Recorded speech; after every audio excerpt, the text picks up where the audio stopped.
welcome back to the Synergy Sanctum. My name is Justin. Thank you so much for stopping by. Here at the Synergy Sanctum, we specialize in all things related to Magic the Gathering, with a specific focus on deck building. So I aim to show you very quick deck text that'll show you all of the cards in the deck and how they work together to ultimately achieve the goals of that deck. If you're not already, please like, share, and subscribe to our channel. We really appreciate that. And we also have a sister channel now, so head on over to Commander Coliseum and check out their content as well. And for today's deck tech, we have for you Tatsunari Toad Rider, an EDH budget build, but so competitive. I had this deck a while ago, and I only got to play it like 2 or 3 times before people just like refused to play it.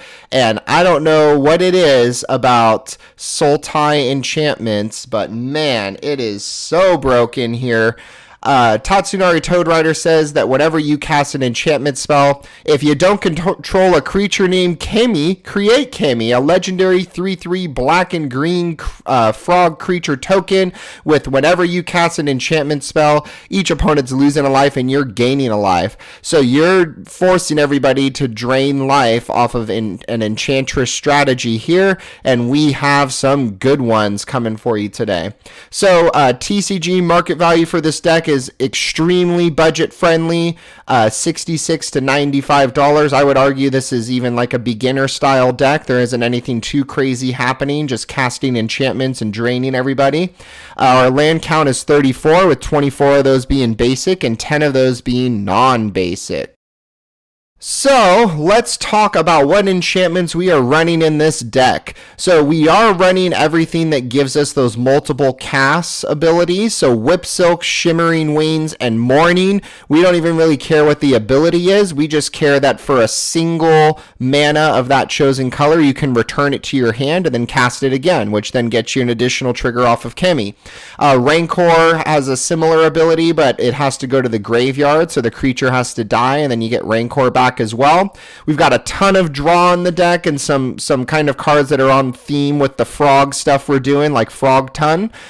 Coastal Piracies drawing off of combat damage, Curiosities drawing off of damage, Curb of Verbosity you are putting onto an opponent, and then everybody gets to draw who attacks them. Enchantress Presence is getting you draws off of the cast. Greater Good, you sack a creature and you draw that many cards. Kenrith's Transformation, some interaction and gets you a draw. And then Season of Growth, because we are in an Enchantress strategy with the auras, whenever you cast a spell that targets a creature you control, you get to draw a card. So other enchantments, ways of protecting Keimi. We don't really necessarily care about Tatsunari. As soon as he gives us the Keimi frog, that's kind of it. So we're running all the Umbra. So Snake Umbra, Bear Umbra, Eel Umbra, and Octopus Umbra. Give it totem armor, so the frog will live. Asceticism is allowing us to do regeneration as well as dark privilege.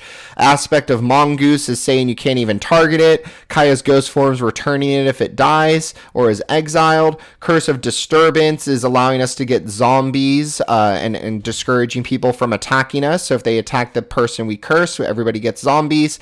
And then Shielding Plaques is really good. It gives us a draw. And then also they can't be the target of spells or abilities your opponents control. And then moving on, other good stuff on the enchantment front here. So we've got the mana enchantments with Wild Growth and Fertile Ground, as well as Font of Fertility. Sanctum Weaver is a dork that's giving us mana based off of the number of enchantments. Dryad of Elysian Grove is correcting our lands, as well as giving us an additional one. We've got removal on the enchantment front with Seal of Primordium, Seal of Doom, and Seal of Removal. So you cast these and you can sack them to do other things. Ancestral Mask is giving boosts based off of other enchantments. Aqueous Form is saying it can't be blocked, and when it attacks, we scry.